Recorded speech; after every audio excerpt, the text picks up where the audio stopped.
Well, my name is Maynard. I'm Maynard Timothy Chatters, and I am the trombone instructor at the Armstrong Jazz Camp. And this is my third year with the camp.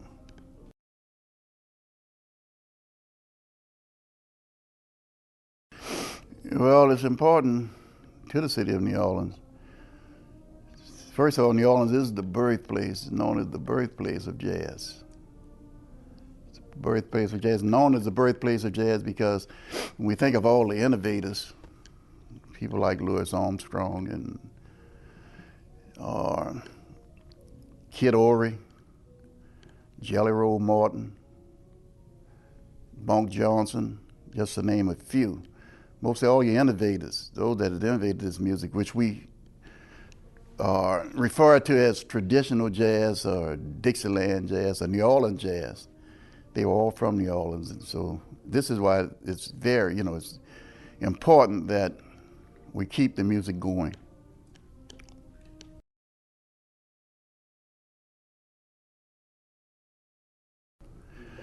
The jazz camp is very important because it gives them exposure, not only exposure, but in the history of the music. And music is really, truthfully, the only language that we can correlate all other subjects with, because in order to be a musician, plus you must understand English, you cannot read or count music if you don't understand mathematics. You must understand science. We talk about notes and frequencies and things like this. So all of your subjects, and we know as far as physical education, that's taken in because of breathing and things like this. So everything is incorporated through the language of music.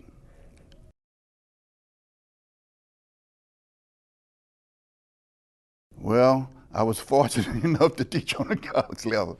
Really, I started out teaching on the elementary level. So on the elementary level, and also I taught on the junior high or middle school level. And I was fortunate enough, bless his soul, Dr. Hall, very fine musician. He was over the department at Dillard University at the time. And I studied with him when I was at Southern University. And he called me and asked me to come to Dillard University. So that's how I got to Dillard University. Outside of that, I would have probably still been in the public school system.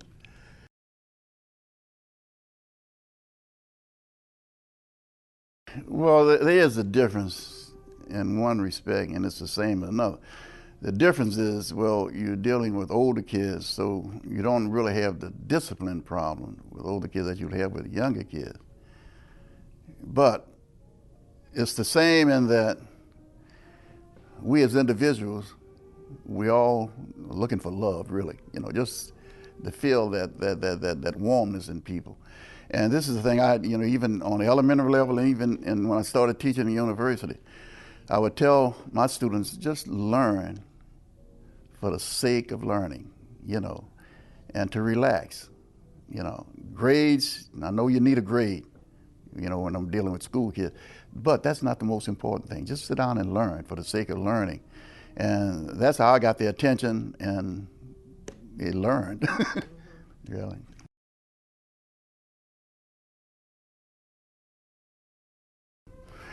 And you're right about that, and I like that word, spirit. We think it's a spirit, you think of something, you don't really see it, but you feel it. You feel it, and that's the warmness, like you said, the warmness. And in music, it's a camaraderie thing that happens that we are not really, most of the time, not really aware of. But it is that spirit thing that either draws us together or will tear us apart. And I find that musicians, and especially jazz musicians, we have this thing, almost like a brotherhood thing. Not a thing that we come together as an organization, anything like this, but it's the warmness and the love that we have for each other. Yeah, that's right, that spirit.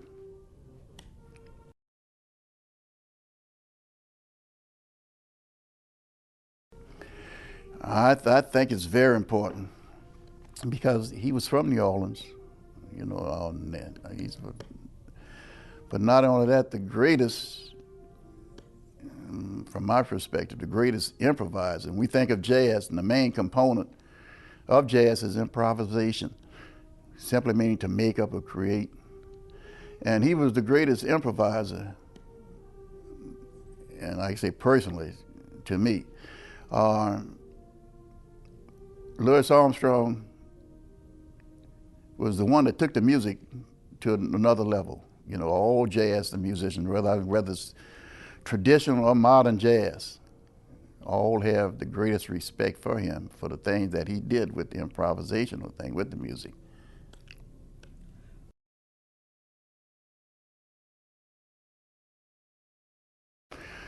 Yeah, that's important. And one thing I want to clarify this: terms. You know, like traditional and music. What is the difference? And I, get into my friends, my musician. What is the difference between traditional and modern jazz?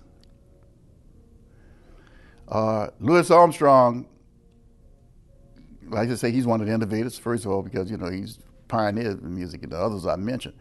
But some of those musicians, I played with some of the Humphrey brothers down at Preservation Hall. And one I'm thinking about, I played with Percy. Percy was the trumpet player. And his brother, I'm forgetting his name now, the clarinet player, Willie. Willie Humphrey was the clarinet player. And Willie played in modern, the solos that Willie played on the trumpet is in modern they play today. But he was still considered as a traditional player. So actually what we're talking about when we talk about traditional and modern jazz is from the harmonic structure. Not to get real theoretical, but harmonic structure. In our system, we build chords on what we call thirds. Like if I say C, G, every other note in the alphabets, or C chord, that would be 1, 3, 5, which would be a triad. And if I put a 7 on it, add another third, C, E, G, B would be a 7 chord. In traditional music, most of the music harmonically didn't go past that 7 chord. Now, in the modern jazz, what they did, they put like an extension on the harmonic structure, which compiling thirds on top of thirds. So if I say the C7, which would be C, E, G, B flat, then if I add another third, then it becomes a 9. If I add another one, just think of every other number. If I'm thinking numbers, it'd still be what? Say every number, 7, 9, 11, 13. Huh? Okay, and then what the modern jazz musicians did, they extended the harmonic structure. In the early jazz, like I say, you listen to it, didn't go past really 7, sometimes a 9, very seldom 9. In the modern jazz, what they did, they extended the harmonic structure. So that's the only difference, in listening to the music that you hear really superimposing upon a triad and a 7 chord. But rhythmically, some of the music in the traditional jazz is even harder. And then as far as the repertoire, Louis Armstrong had the most extensive repertoire of any person I know. I mean, you ever listen at him play? And the songs that I mean songs from every period that you can think of until the time he died. And I had the opportunity to meet the trombone player. One of his trombone players, the one that played with them, Trummy Young, when I was 18 years old. And he told me the way Louis Armstrong practiced. He invited me to his hotel, and very beautiful person Trummy Young was. And he told me, he said, Louis Armstrong, when he practiced, he doesn't practice the way we think of practicing skills and stuff like that. He practiced melodies. And at that age, it's hard for me to understand. We always think of playing scales and chord structures.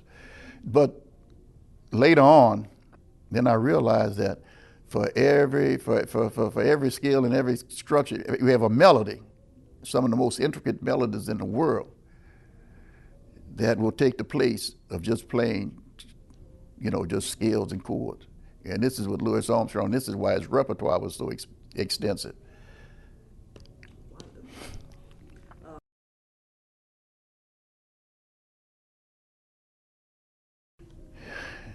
I think you about covered everything. I'd just like to say that thanks to you, Jackie, for taking the interest. And I know you have the love. It shows, what you have actually accomplished with this camp. And my only hope is that it will continue and to even widen itself to most students, because it is needed. And by New Orleans being, like you say, the focal point of this music, this is what they come to New Orleans for. I have the opportunity of good fortune to play in at Preservation Hall, and it is known all over the world for this music. And if you come down there, you see lines. And I used to wonder myself when I was playing, I say, where all these people come from, But mainly, like you say, they're foreigners. Truthfully, they're foreigners. They come from Asia, a lot of Asians and Europeans. They're the ones that really gravitate to this music. And they understand, because they do a lot of reading. They understand that New Orleans being the focal point of jazz. And Preservation Hall is the place where it was started right around 1962, and to preserve the music. And some of the pioneers, and we are trying, the musicians that are still around today are trying to keep the music going.